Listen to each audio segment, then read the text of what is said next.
Nabi SAW mengatakan, man shoma yawman fi sabilillah, ab'adahu Allahu bidzalikal yawm anin nari sab'ina kharifa. Siapa yang berpuasa satu hari di jalan Allah, wajib ataupun sunnah, maka Allah akan jauhkan dia dengan satu hari itu dari api neraka 70 tahun. Berapa ratus tahun dan ribu tahun kita bisa jauhkan diri kita dari api neraka jaraknya. Dengan 1 bulan saja misalnya. Menjaga puasa Senin Kamis. 1 pekan berarti ada 2 hari puasa. Kalau kita 4 pekan saya hitungnya, 1 bulan berarti kita punya 8 hari puasa. 8 dikali 70 gitu kan. Plus lagi ayyamul bid 3 hari. Berarti 11. 11 kali 70. Ya. Itu 700 tahun sekian. 770 tahun Anda selamat dari api neraka. Hanya dengan puasa sunnah.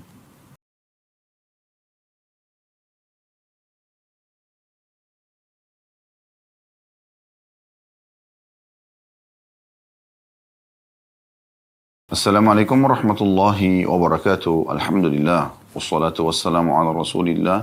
Segala puji dan puja kehadiran Allah subhanahu wa ta'ala. Juga salawat dan taslim kepada Nabi besar Muhammad sallallahu alaihi wa ala alihi wa sahbihi wasallam.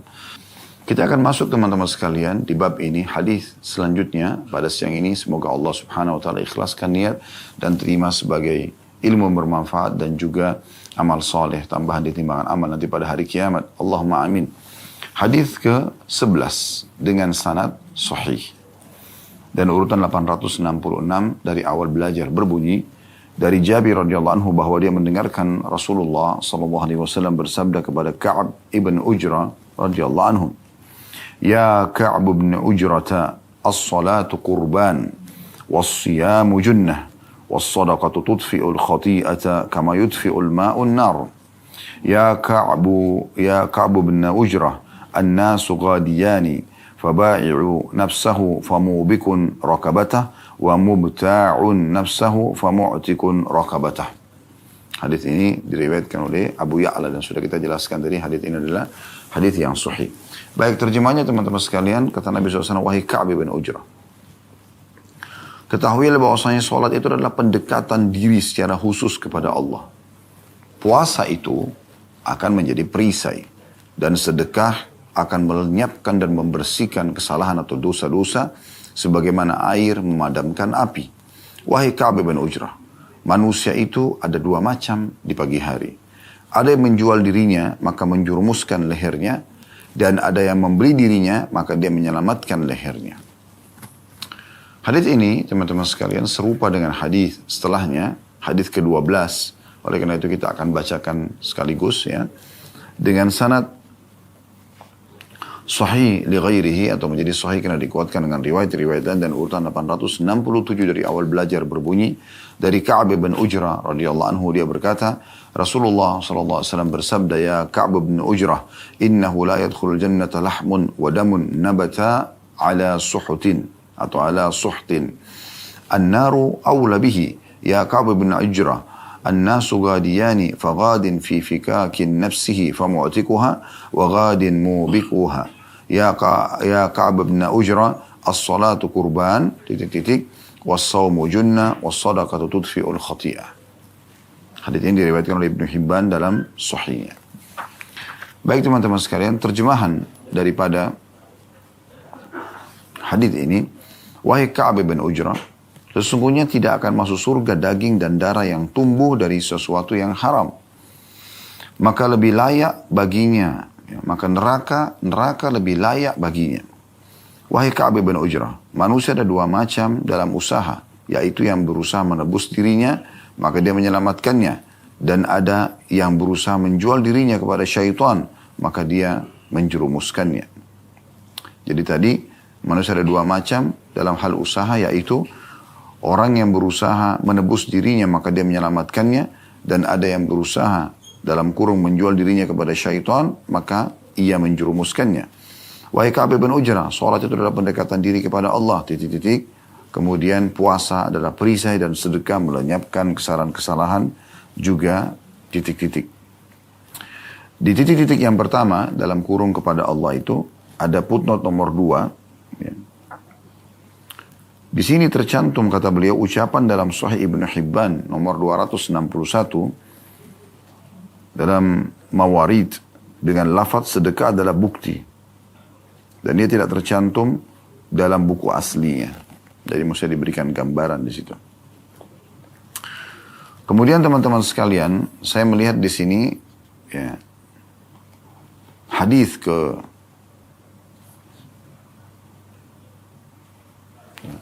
13 ini ada kemiripan. Maka saya juga coba bacakan sekaligus hadis ke-13 sahih di ghairihi dari Muadz bin Jabal radhiyallahu anhu, dia berkata, "Kuntu ma'an Nabi sallallahu alaihi wasallam fi safar." Titik-titik fa dzakara al-hadits ila an qala fihi, thumma qala ya'ni an-nabi sallallahu alaihi wasallam, "Ala adulluka ala abwabil khair?" Qultu ya bala ya Rasulullah, qala as-sawmu junnah was sadaqatu tudfi'u al-khati'ata kama tudfi'u al-ma'u an-nar. Hadis ini riwayatkan Tirmidzi dan beliau mengatakan hadis ini hasan sahih. Dan dikatakan oleh Mundhiri, ia akan hadir selengkapnya dalam bab anjuran diam dalam kitab adab di bab kedua. Ibnu Hibban juga menyebutkan dari hadis Jabir dan juga ini dalam hadis yang akan hadir dalam kitab pengadilan di bab ke-6 insyaallah. Terjemahannya kata sahabat yang mulia Muadz bin Jabal radhiyallahu anhu, aku pernah bersama Nabi sallallahu alaihi wasallam dalam satu perjalanan titik-titik lalu dia menyebutkan hadis sampai dia berkata, kemudian Nabi SAW bersabda, ya, maukah kamu aku tunjukkan pintu-pintu kebaikan? Aku menjawab kata Muadz radhiyallahu anhu, tentu wahai Rasulullah. Kata Nabi SAW, puasa adalah perisai dan sedekah melenyapkan kesalahan seperti air memadamkan api. 3 buah riwayat yang sudah teman-teman dengarkan semuanya, ya. Dimulai dari riwayat yang ke-11, urutan semua 11, 12, dan 13 ini, ada pesan-pesan penting dan banyak sekali pesan dari Nabi SAW yang tergabungkan dalam hadis-hadis ini. Kita langsung saja masuk kepada mutiara pelajaran pertama dari hadis. Karena tadi sudah kita dengarkan terjemahannya, semoga insya Allah ini sudah jelas ya. Cuma tinggal ada beberapa poin yang akan kita tekankan nanti. Mutiara yang pertama dari hadis adalah bagaimana seseorang itu semestinya ya sering kali berwasiat, memberikan nasihat, memberikan saran kalau dia memiliki ilmunya kepada orang yang ada di sekitarnya.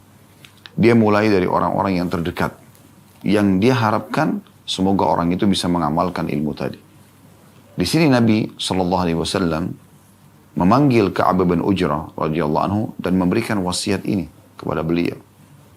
Karena Ka'ab bin Ujrah pada saat itu sedang bersama Nabi SAW. Walaupun tujuan Nabi SAW adalah akan tersebar dan terdengar oleh umat. Sebagaimana juga kita bisa mendengarkan dan mengetahui serta mempelajari pada siang ini insya Allah. Namun yang kita ambil benang merahnya di sini adalah atau mutiara yang sangat mahal di sini. Bagaimana Nabi SAW sebagai seorang sahabat, sebagai seorang guru. Ya, beliau tidak menunggu sahabatnya minta untuk diajarkan. Beliau juga menyampaikan ya, sesuai dengan kondisi dan keadaan para sahabatnya atau umatnya. Ada yang datang dinasihati tentang jangan ya, berdusta, ada yang jangan riba, ada yang jangan mencuri, ada yang jangan berzina. Ya. Masing-masing dengan keadaan dan kondisinya. Jadi kalau kita sedang mau menasihatin seseorang, maka fokus kepada apa yang sedang dia butuhkan. Dan dalam nasihat dianjurkan untuk tidak terlalu panjang.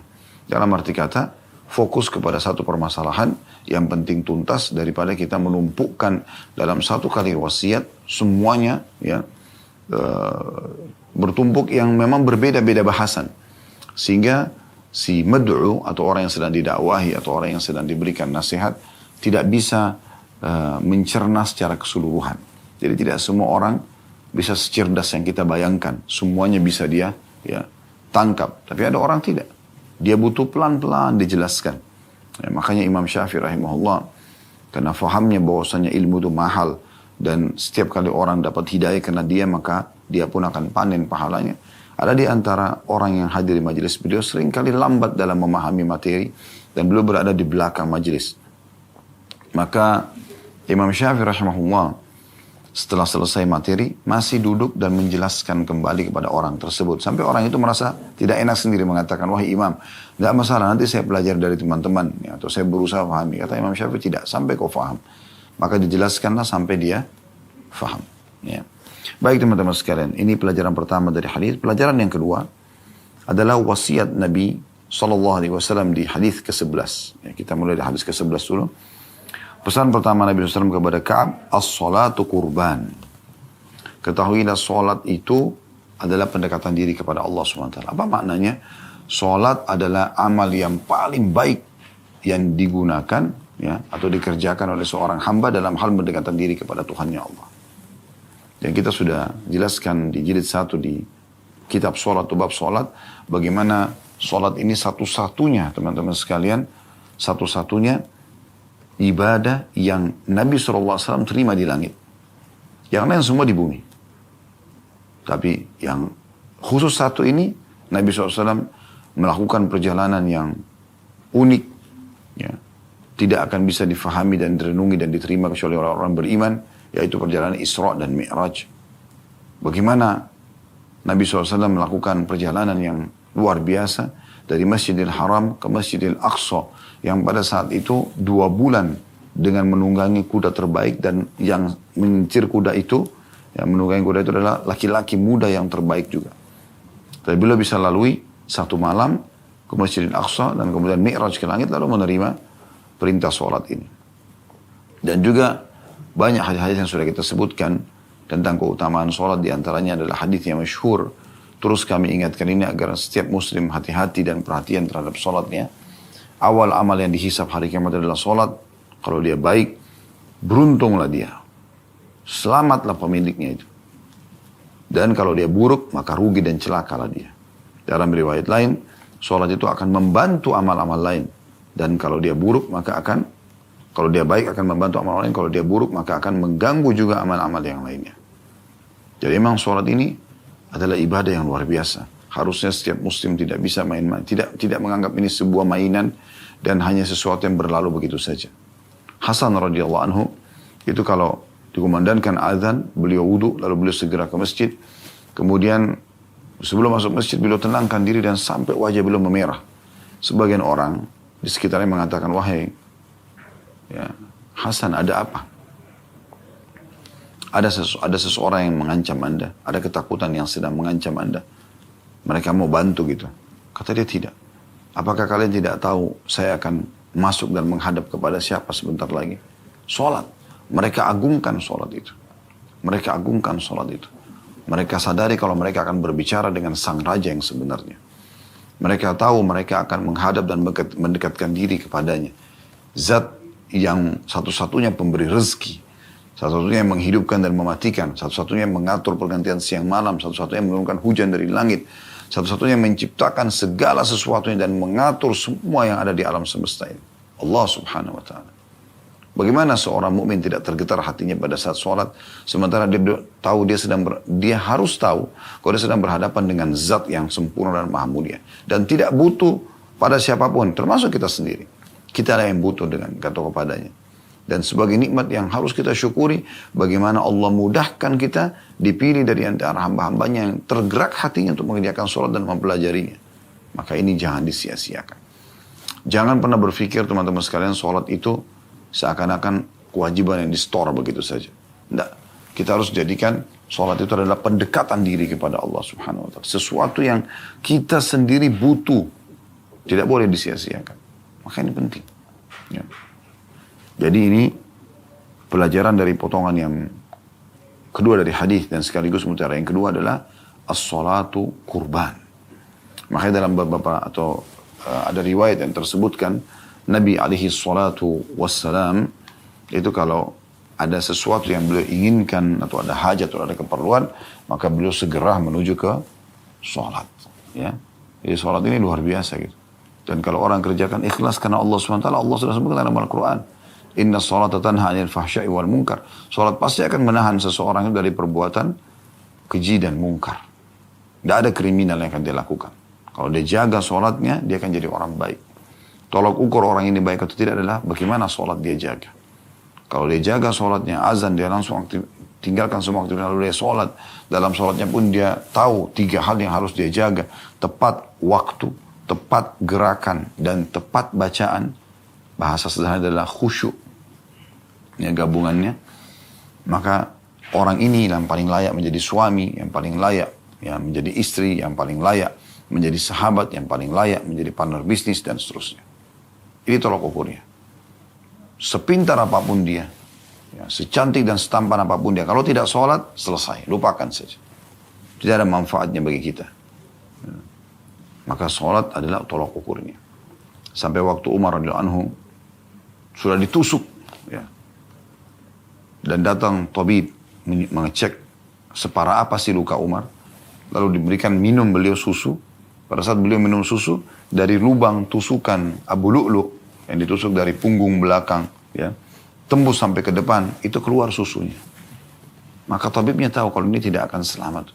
Di masa itu tidak ada peralatan canggih seperti kita sekarang.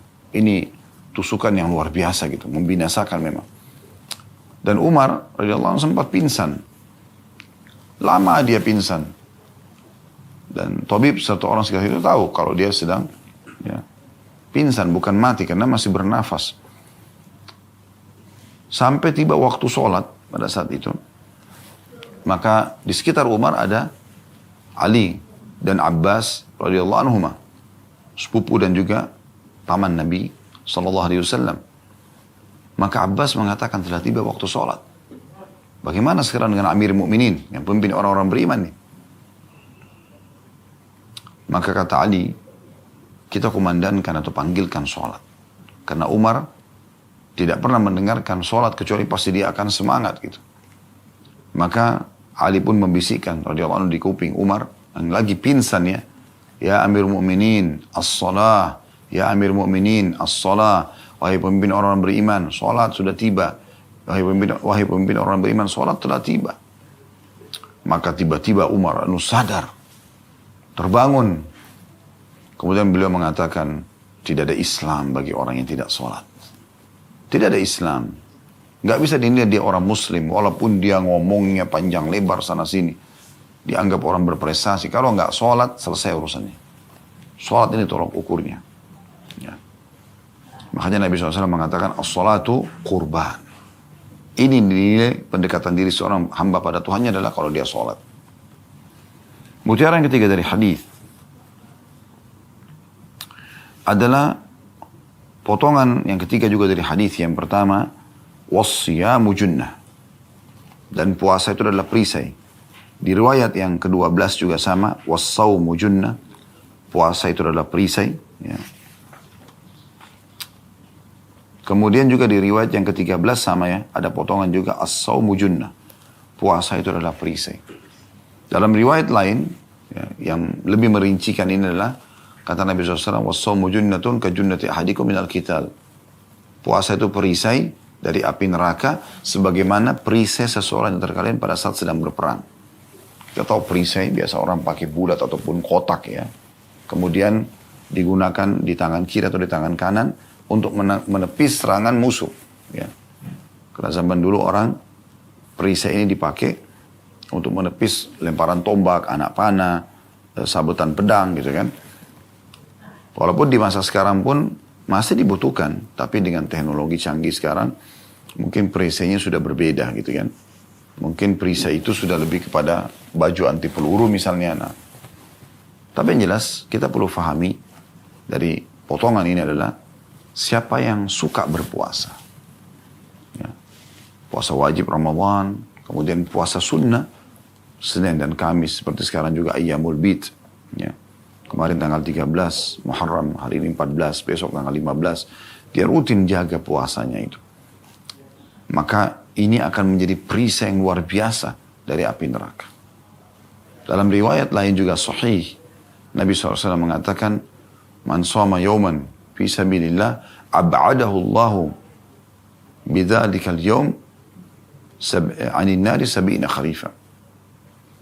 Siapa yang berpuasa satu hari di jalan Allah, wajib ataupun sunnah, maka Allah akan jauhkan dia dengan satu hari itu dari api neraka 70 tahun. Berapa Ratus tahun dan ribu tahun kita bisa jauhkan diri kita dari api neraka jaraknya. Dengan 1 bulan saja misalnya. Menjaga puasa Senin Kamis. 1 pekan berarti ada 2 hari puasa. Kalau kita 4 pekan misalnya hitungnya. 1 bulan berarti kita punya 8 hari puasa. 8 dikali 70 gitu kan. Plus lagi ayyamul bid 3 hari. Berarti 11. 11 kali 70. Ya. Itu 700 tahun sekian. 770 tahun Anda selamat dari api neraka. Hanya dengan puasa sunnah. Kalau Anda punya uzur, sakit, tidak mampu, ya, atau misalnya lagi musafir, mungkin. Tapi kalau tidak, lagi sehat, masih Allah berikan kesempatan. Kenapa nggak puasa sunnah? Kenapa nggak puasa? Kenapa nggak jaga? Kenapa tunda-tunda pembayaran puasa utang Ramadannya sampai menjelang Ramadan nanti? Kenapa nggak puasa? Sementara puasa itu menjauhkan dari api neraka 70 tahun per 1 kali puasa. Sementara puasa itu disebutkan dalam hadis ini, ya, menjadi perisai dari api neraka. Sisi yang lain memang juga dia kesehatan. Puasa itu memberikan kesehatan kepada tubuh kita. Beristirahat sejenak. Beberapa ahli medis pun membahas masalah itu. Kalau puasa itu sangat sehat. Memberikan kesempatan tubuh kita puasa dari makanan dan minuman. Beberapa jam. Makin sering kita tahan lapar dan haus, ya, atau makanan ini, dan nanti pada saat sudah, ya, badan sudah beradaptasi dan akhirnya mengelola, ya, apa yang ada di gudang di tubuh kita ini dari makanan-makanan, kemudian nanti kita baru mengisi kembali. Kalau kita bahasakan sebenarnya seperti kalau kendaraan diservis, gitu ya. Lalu kenapa kita tidak berpuasa sementara dia perisai? Coba rutinkan nih teman-teman sekalian. Waktu ditanya kepada Nabi SAW tentang puasa Senin Kamis, ya, maka beliau mengatakan pada hari itu amal-amal dilaporkan ke langit. Dan aku ingin pada saat amalku dilaporkan, aku sedang berpuasa. Dan beliau selalu rutin menjaga itu. Serta Abu Darda mengucapkan statement yang menarik. Ya. Mudah-mudahan saya tidak keliru dalam susunannya, tapi kata beliau, kalau bukan karena 3 hal, saya tidak akan pernah mau hidup di muka bumi ini sesaat pun. Menahan dahaga pada saat haus. Ya, pada saat puasa. Menahan dahaga pada saat puasa. Ada kenikmatan tersendiri. Gitu kan. Kita menahan diri dari apa yang Allah halalkan. Tapi karena Allah suruh menahan diri di puasa sampai maghrib, maka kita pun menahan. Beliau mengatakan, kalau bukan karena kenikmatan menahan dahaga di jalan Allah itu, aku tidak mau hidup sesaat pun. Yang kedua adalah menahan ngantuk dan sholat, karena sholat malam. Dan yang ketiga duduk dengan orang-orang saleh. Tapi saksi bahasan kita potongan statement beliau yang mengatakan, kalau bukan karena menahan dahaga, saya tidak akan, ya, hidup sesaat pun. Karena maksudnya kedahaga karena puasa, ya. Karena Allah Subhanahu wa ta'ala. Potongan yang keempat dari hadis kita, hadis yang ke-11, dan ini yang jadi saksi bahasan kita adalah was-shadaqatu tudfi'ul khati'ata kama yudfi'ul ma'un nar. Dan sedekah itu pasti akan menghapuskan kesalahan-kesalahan, dosa-dosa sebagaimana api memadamkan, sebagaimana air memadamkan api. Ya. Itu juga di riwayat 12 sama was-shadaqatu tudfi'ul khati'ah. Sedekah pasti akan memadamkan, ya, kesalahan-kesalahan. Dan di riwayat yang ke-13 juga was-shadaqatu tudfi'ul khati'ata kama tudfi'ul ma'un nar. Mirip dengan riwayat yang ke-12. Dan sedekah pastikan melenyapkan kesalahan seperti air memadamkan api. Subhanallah, contoh inilah sangat luar biasa, ya. Yang paling cepat memadamkan api, air. Air. Langsung dia bisa padam dengan api itu. Dengan air itu. Api bisa padam. Makna daripada hadis ini adalah bagaimana orang yang rutin bersedekah itu akan mendapatkan banyak hal. Di antaranya pahala dari sedekahnya. Tentu kita bicara ikhlasnya. Pahala dari sedekahnya dia akan dapatkan. Yang kedua, dia akan dapat ganti dari Allah. Anda bisa baca dalam surah Saba, surah nomor 34 ayat 39-nya. Allah berfirman, "Ma anfaqtum min syai'in fahuwa yukhlifu." Apapun yang kalian infakkan jalan Allah, maka dia pasti akan ganti. Kemudian juga di sini disebutkan, sedekah itu akan menghapuskan dosa-dosa. Kalau Anda bertanya, memang apa manfaatnya Ustaz? Dosa-dosa termaafkan. Anda lepas dari hukuman Allah. Anda lepas dari beban-beban. Selama itu dia karena dosa itu jadi beban dalam hidup kita. Dalam jiwa kita itu beban. Ya. Dan fasilitas yang tertahan karena dosa dan pelanggaran bisa kita raih kembali.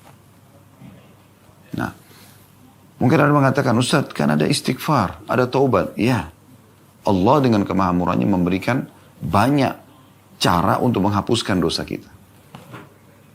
Bisa dengan istighfar dan taubat. Bisa dengan umumnya seluruh amal-amal soleh. Dan bisa dikhususkan dengan sedekah.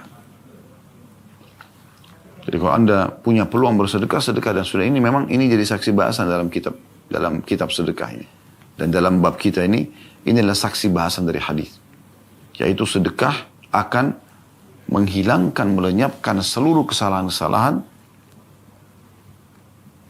sebagaimana air memadamkan api. Berarti sangat luar biasa pengaruhnya sedekah ini. Tidak penting secara kuantitas, tapi yang penting secara kualitas. Kalau Anda bisa gabungkan keduanya, tentu lebih baik. Artinya secara kuantitas besar dan secara kualitas ikhlas, gitu kan. Makanya sempurna, gitu kan. Ini yang kata Nabi SAW, "Ni'ma malu salih fi yadi abdi salih." Sebaik-baik harta yang bagus, yang halal dan banyak itu di tangannya orang saleh, gitu kan. Nah ini terbaik. Tapi kalau tidak, Anda tidak mampu secara kuantitas. Anda cuma bisa tadi, sudah kita jelaskan dalam hadis sebelumnya. Hanya bisa bersedekah dengan sebutir kurma, separuh dari kurma, misalnya. Maka nggak ada masalah. Yang penting kualitasnya, yaitu keikhlasannya. Kalau ikhlas akan diterima oleh Allah Subhanahu wa Ta'ala. Kemudian Nabi alaihi salatu wassalam berkata kepada Ka'ab bin Ujrah, dan ini pesan yang kelima ya dari hadis. An-nasu ghadiyani faba'iu nafsahu famubikun rakabatahu wa mubta'un nafsahu famu'tikun rakabatah. Yaitu manusia ada dua macam kalau tiba di pagi hari. Kalau hidup lagi kayak kita tadi tiba di pagi hari, alhamdulillah Allah masih kasih kita umur. Semoga insya Allah di atas ketaatan yang benar. Ya. Allahumma amin. Dikatakan sini Nabi SAW, kalau tiba pagi hari maka manusia ada dua macam. Cuma dua saja. Ada yang menjual dirinya, maka menjurumuskan lehernya. Apa maknanya di sini? Menjual dirinya, dijelaskan di hadis ke-12. Ya. Ada yang berusaha menjual dirinya kepada syaitan, maka menjurumuskannya. Maksudnya apa? Dia transaksi sama syaitan. Syaitan tawarkan apapun semuanya iya. Tawarkan zina iya, ghibah, gosip iya, fitnah iya, memukul iya, menipu orang iya. Semuanya iya. Kemudian kewajiban-kewajiban sholat ditinggalkan iya. Semuanya iya. Ini orang menjerumuskan dirinya pada api neraka. Kecelakaan. Dan ada orang, semoga Allah selamatkan dari ini tentunya. Dan ada orang, kata Nabi SAW, dia membeli dirinya, maka dia menyelamatkan lehernya. Apa makna membeli dirinya? Di hadis ke-11, di hadis ke-12 dijelaskan. Dan ada orang berusaha menebus dirinya, ya, maka dia menyelamatkannya. Maksudnya menebus ini, dia bersedekah. Dia berbuat amal saleh. Dia menebus dirinya kepada Allah Subhanahu wa Ta'ala. Karena banyak dosa-dosa. Satu dosa sudah cukup membuat kita dihukum oleh Allah SWT. Tapi ada orang coba menebus kesalahannya itu dengan sedekah. Dia bersedekah, akhirnya dia bisa selamat. Dan ini sejalan dengan hadis nasihat Nabi Yahya alaihissalam yang disampaikan oleh Nabi SAW. Pada saat dia nasihati ya, Bani Israel untuk bersedekah. Karena perumpamaannya adalah seperti orang yang sedang ditawan oleh musuh. Ya. Dan diikat tangannya ke lehernya, dibelenggu. Gak bisa bergerak. Kemudian dibawa ke satu tempat untuk dipenggal lehernya. Maka dia pun mengatakan, saya menebus diriku ini dengan seluruh apa yang aku miliki. Maka dia terus menebus dirinya sampai dia dibebaskan dari penggalan tersebut. Artinya, kita kan tidak pernah tahu dosa-dosa kita ini. Ya. Mungkin sudah sekian tahun kita lakukan, tapi masih belum terhapus. Sehingga ini bisa setiap saat menjadi ini bisa menjadi masalah buat kita. Kalau apa yang terjadi, ya, kita harus terus ya, mencari jalan selain istighfar dan taubat, juga bersedekah dengan berharap ini nanti akan hilang.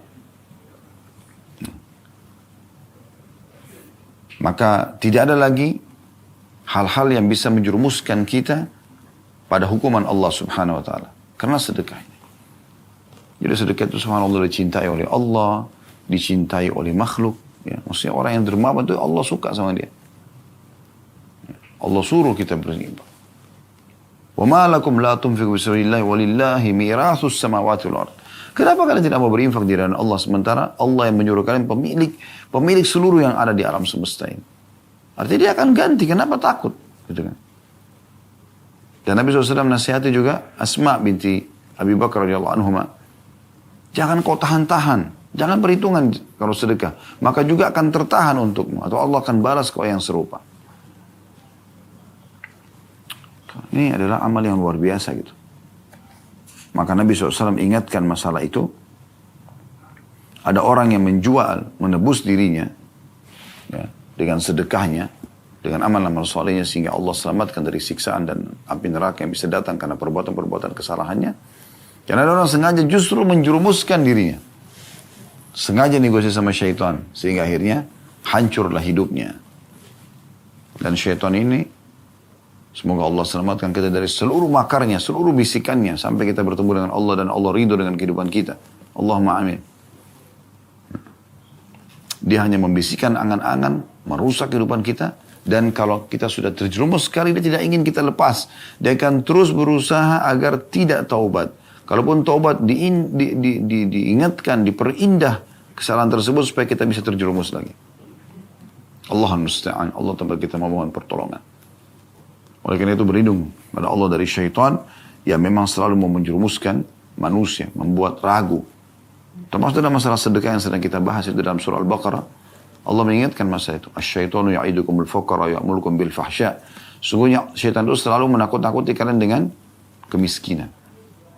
Dan selalu menyuruh kalian berbuat fahsya, kejahatan. Ulama tafsir menyebutkan kejahatan saya adalah kikir. Tidak mau bersedekah. Oleh karena itu bersedekah teman-teman sekalian. Karena ini penyelamatan buat kita. Dicintai Allah, pahalanya besar, Allah akan ganti. Dicintai oleh makhluk. Dan juga penyelamatan kita di akhirat. Ya. Baik teman-teman sekalian, kita akan lanjutkan lagi ke hadis 14. Hadis 14 ini sanadnya sahih li ghairihi. Menjadi sahih karena dikuatkan dengan riwayat-riwayat dan urutan 869 dari awal belajar berbunyi. Dari Abu Kabsha al-Anmari radhiyallahu anhum. Bahwa dia mendengarkan Rasulullah SAW bersabda, "Thalathatun uqsimu alaihinna, wa uhaddithukum hadithan fahfadhuhu. Qala ma naqasa malu abdin min sadaqatin, wa la zulima abdun madlamatan, sabara alaiha illa zadahu Allahu izza, wa la fataha abdun baba mas'alah, illa fataha Allahu alaihi baba faqrin, au kalimatan nahwaha.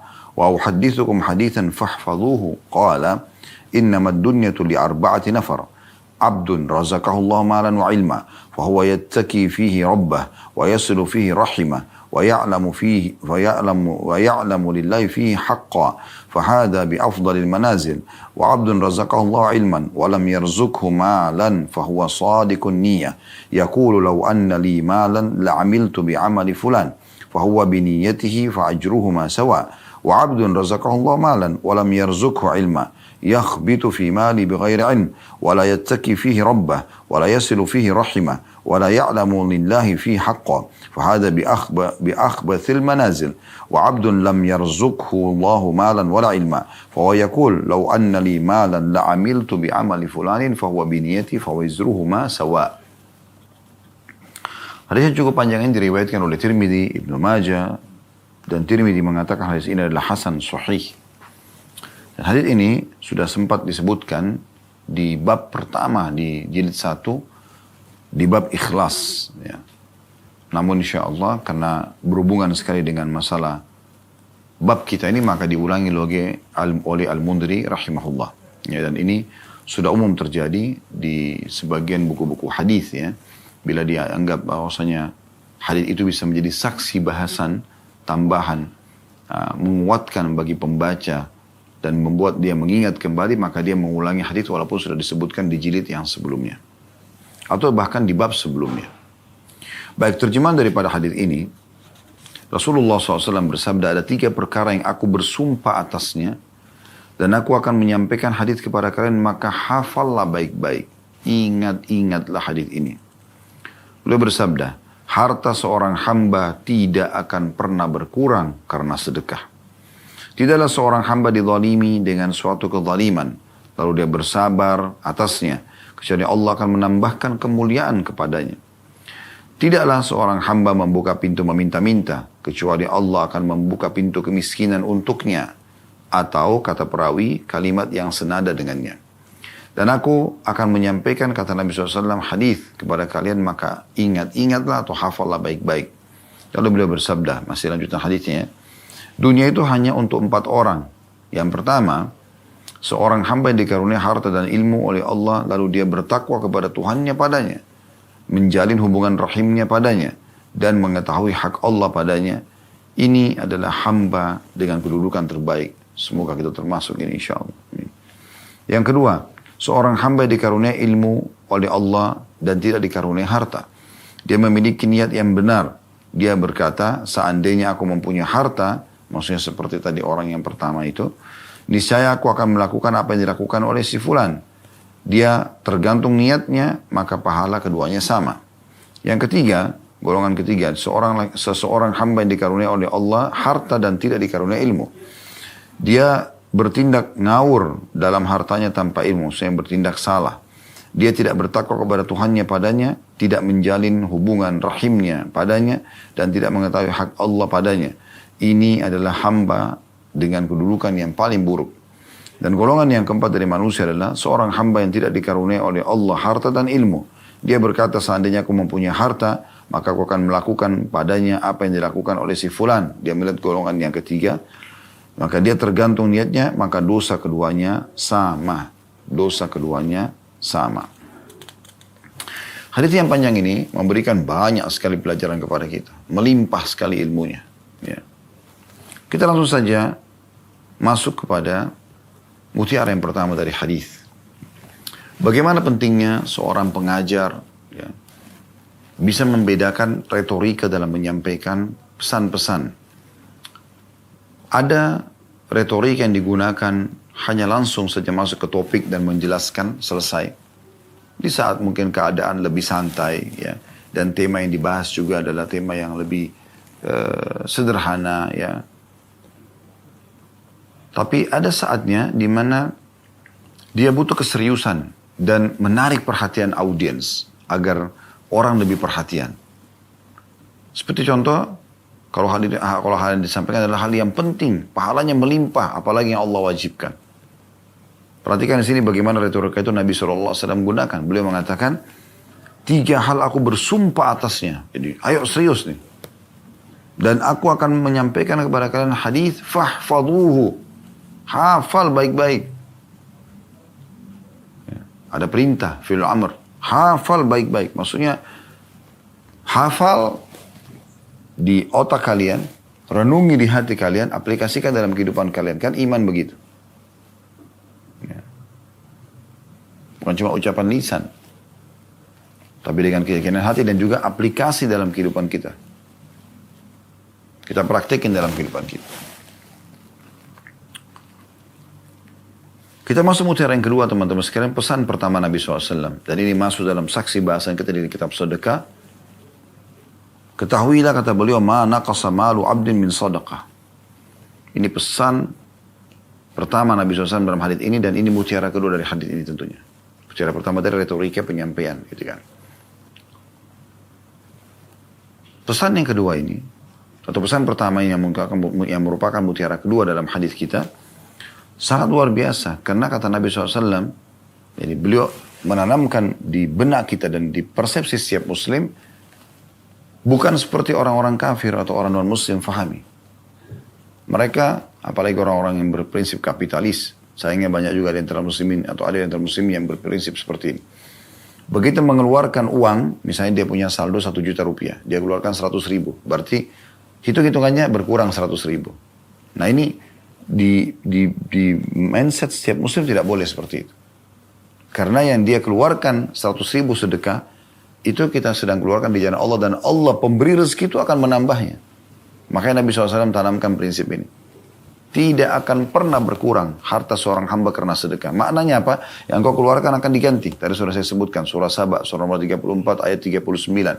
Allah mengatakan, "Wa ma anfaqtum min syai'in fahuwa yukhlifu." Yang kalian infakkan pasti dia akan ganti. Tidak ada keraguan dalam masalah itu. Negosiasi sama Allah tidak akan mungkin rugi. Kemudian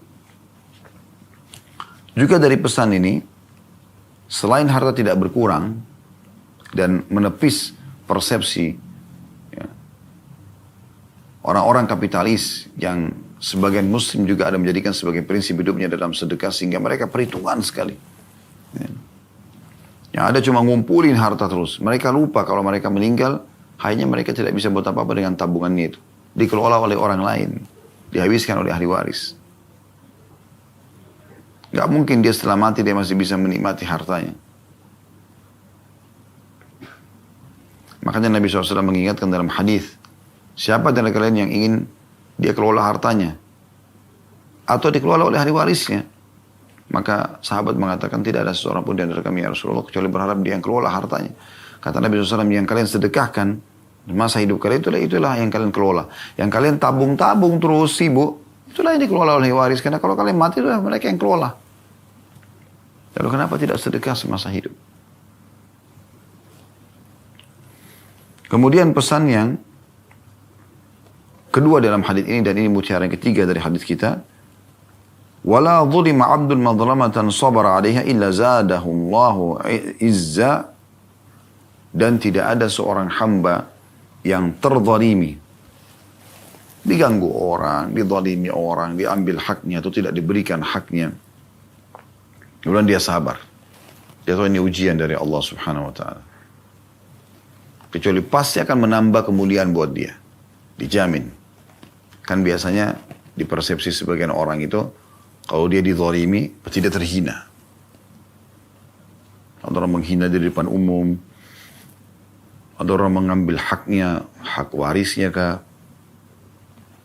uang simpanannya kah, bisnisnya ditipu kah, orang utang gak bayar kah, dianggap dia terhina. Jangan dia terkalahkan tanda kutip sini. Sebenarnya tidak. Dalam Islam tidak seperti itu. Ini mindset lagi nih. Kita harus tanamkan, kita sama sekali tidak dirugikan. Karena sang pencipta Allah tahu apa yang terjadi. Dan dia maha teliti dan mengawasi semua gerak-gerik kita. Bukankah Allah mengatakan, ma yalfidu min qawlin illa ladayhi raqibun atid. Tidak ada satu kata pun yang terucapkan kecuali pasti diawasi oleh malaikat. Atau terjaga, terkontrol. Baik dia dapat balasannya, buruk dia dapat balasannya. Oleh karena itu, bukan juga kita diam. Karena saya pernah jelaskan definisi sabar. Gambaran sabar itu kurang lebih adalah menerima keputusan Allah dan juga ikhtiar mencari jalan keluar. Kan begitu sabar itu. Jadi bukan berarti orang zalimi kita lalu kemudian kita diam saja, tidak. Kita coba ikhtiar. Misal contoh, kita ingatkan tentang kezalimannya. Jangan mengganggu. Bayar utang. Jangan mengambil yang bukan haknya. Kalau dia nggak mau, kita mau tempuh jalur hukum, boleh saja. Tidak mengurangi pahala. Sambil kita bersabar, menikmati prosesnya. Atau, kita lihat kita tidak punya power, nggak punya kemampuan. Motor kita dicuri, mobil dicuri, apalah segala macam. Kezaliman terjadi banyak. Kemudian kita lihat tidak ada manfaatnya. Saya tidak bisa lagi, tidak punya kemampuan.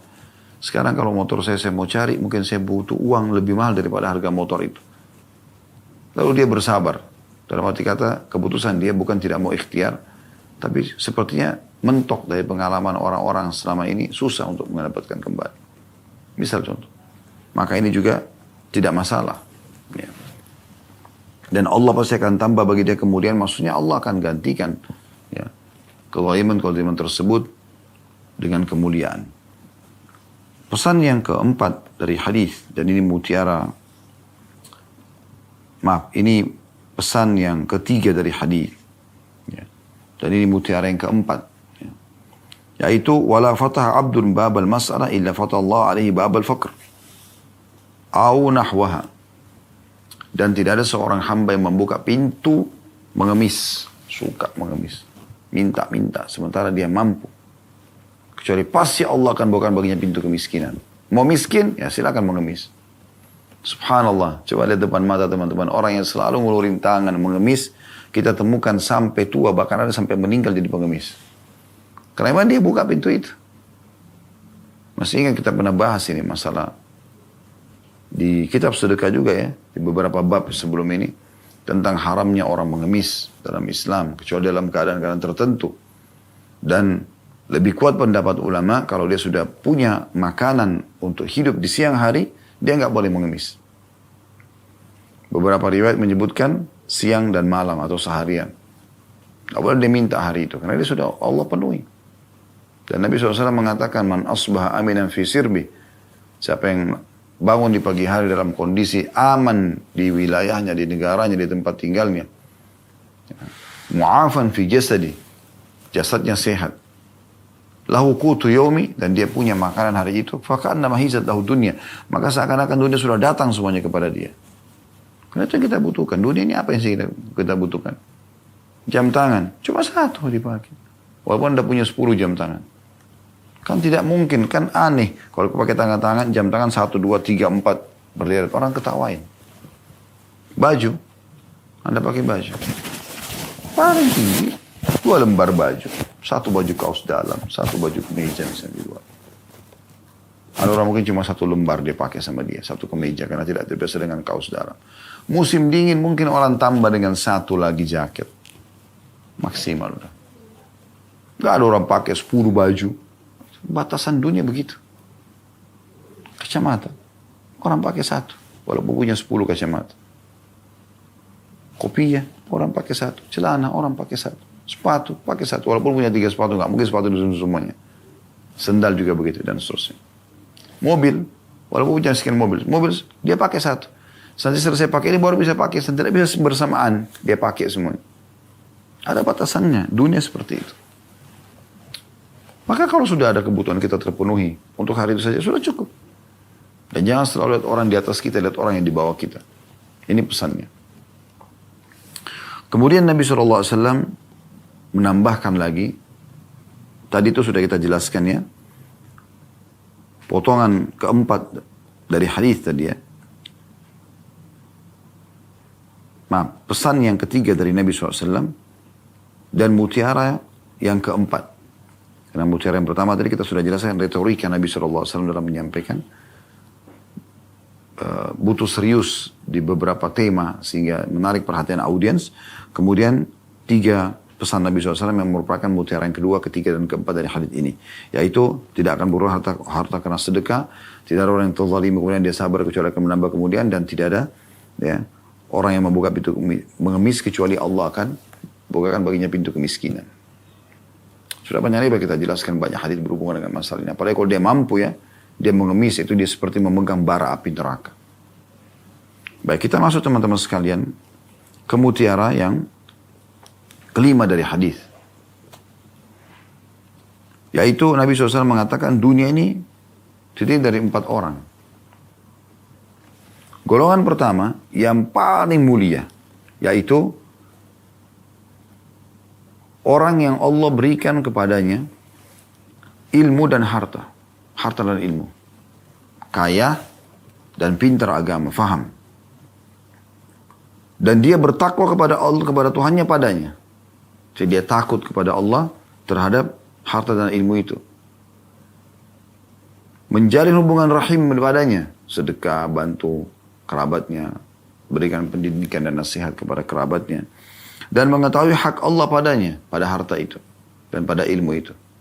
Ikhlas. Kemudian juga mengajarkan. Kemudian juga dia bersedekah kalau hartanya. Ini adalah hamba yang dengan kedudukan terbaik.